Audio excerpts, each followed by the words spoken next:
You're going to struggle. You're going to go through some hardship together. You're going to sweat. You're going to choke. You're going to get your arm broken. Like, these things are going to happen. I can't get out of this. I'm going to go forward. I'm not going to quit. So I'm going to go forward. Bring it on. And I think if there's anything that you learn, it's to keep pushing through things that suck.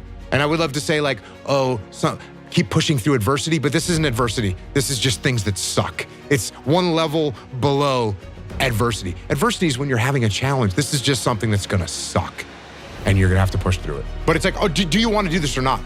Which is what I think a lot of it boils down to. Do you actually wanna do this or not? The vast majority of people, they quit, but they don't usually say that. And even in their mind, they probably don't believe it. They probably believe, well, it was my leg, and once my leg was hurting, I knew I was gonna have a hard time on the runs, and since I wasn't gonna be able to make the runs, that's why I quit. But it wasn't really quitting, it was because of my leg. You're talking there about people making excuses. What have you come to learn about the nature of excuses and if they are our friends, our enemies, if they're ever useful? Your excuses will destroy you and take everything that you ever wanted from you if you let them. When your excuses make you feel a little bit better about the fact that you didn't execute on what you needed to execute on, then they can make you feel better, but they're not helping you. They're not helping you at all. When the excuses all go away and people can actually confront the fact that this is all because of me, it hurts, but is also unbelievably empowering, because if these problems are because of me, then I'm capable of fixing these problems. I was a little kid. I wanted to be some kind of soldier. I wanted to be some kind of commando. So I collected little soldiers, little plastic soldiers. And I had different military units, like historical military units from around the world. And one of the historical military units that I had was the British Commandos.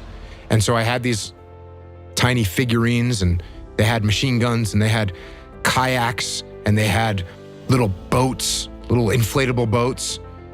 And I thought to myself, that's what I want to do. I want to do that. I wish I could do that. And then when I was probably around 12 or 13, I realized you actually could do that. You could actually get the job of being a commando. And the closest thing that I found was being in the Navy and being in the SEAL teams. I have to ask a very dumb question here, which is, what is a Navy SEAL? So a Navy SEAL is a part of the Navy, but you're the special operations component of the Navy. And the term SEAL is actually an acronym which stands for Sea, Air, and Land. The percentage of people that make it through SEAL training is about 20%. People that are under the age of 20, it goes down to about 5%. So yeah, I was one of those like small percentage of people that are very young but still make it through. They call the one of the weeks Hell Week, don't they? Mm-hmm. So they try and simulate hell by the sounds of it. Yeah, they try and simulate hell. It's about 5.5 days, no sleep, lots of physical activity, lots of stress, lots of pain, and lots of people quit. I would say most of the people that quit, probably 80% of the quitters quit in that week. And it breaks people. The other thing is, you might be an exceptional swimmer and you might be exceptional upper body strength, but you're not that fast of a runner. They're gonna find that out. Or you might be a fast runner, but a bad swimmer. They're gonna find out what your weakness is. You might not like the cold. They're gonna see it. You might not like the boat on your head. They're gonna see it. They might see that you have a bad temper. They're gonna find that and they're gonna pick at that thing to either make you come out the other side or make you quit. Did you have some kind of innate advantage, or can we all become Jocko? If I had to guess, I would say no. I would say you can't teach it. I would say that you can grow it. If you've got the seed of some sort of fire, you could probably grow and you can get better at it. But it's the same thing. You go back to like prison. If you ever met anyone that was a prisoner of war, there's some people that had a will that they were not gonna die. I'm not gonna die, I'm gonna keep going. And the people that died, they did not have the will to live. And think about how bad things have to be before you say, you know what, I'm just gonna lay here and die. Why does discipline equal freedom? Because the more discipline you have in your life, the more freedom you will end up with. So if you lack the discipline to exercise and eat healthy, you will end up being a slave to disease.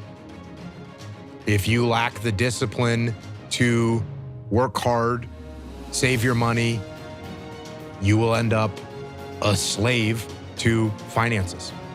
If you have the discipline to save your money and work hard and invest your money properly, if you have the discipline to manage your time correctly and not waste a bunch of time, if you have the discipline to exercise and eat healthy, you will end up with freedom. If you want freedom in your life, you have to have discipline. It was a guy who was, going through hardship with his job, with his marriage, and the marriage was coming to an end. The job was going to come to an end as well. And he's out there and doesn't know what to do. And the analogy that I set up for him is, if I'm in the woods, which is where you are right now, you're in the woods and you don't know where to go because the wife's not there anymore, the job's not there anymore, you don't know where to go right now. So if you're in the woods and you don't know where to go, start walking. You got to start walking because the perspective's not going to change. You have to start moving forward. You have to start taking steps in order to improve your vision, improve your perspective, change your perspective, make some kind of progress. And worst case scenario, you figure out that you walked the wrong direction. Okay, now you can go walk in the other direction. And that's going to be fine. But standing there lost and not doing anything is just waiting to die, waiting to starve to death. Don't let that happen. If you frame things right in your life, if you frame a business challenge as an opportunity to build a stronger team, if you frame a personal challenge as an opportunity to overcome and improve yourself, these things that seem so horrible are actually very positive components of your existence, and they're going to make you better. When the excuses all go away and people can actually confront the fact that this is all because of me, it's also liberating because now you have control over your fate and over your destiny, and that is a glorious thing.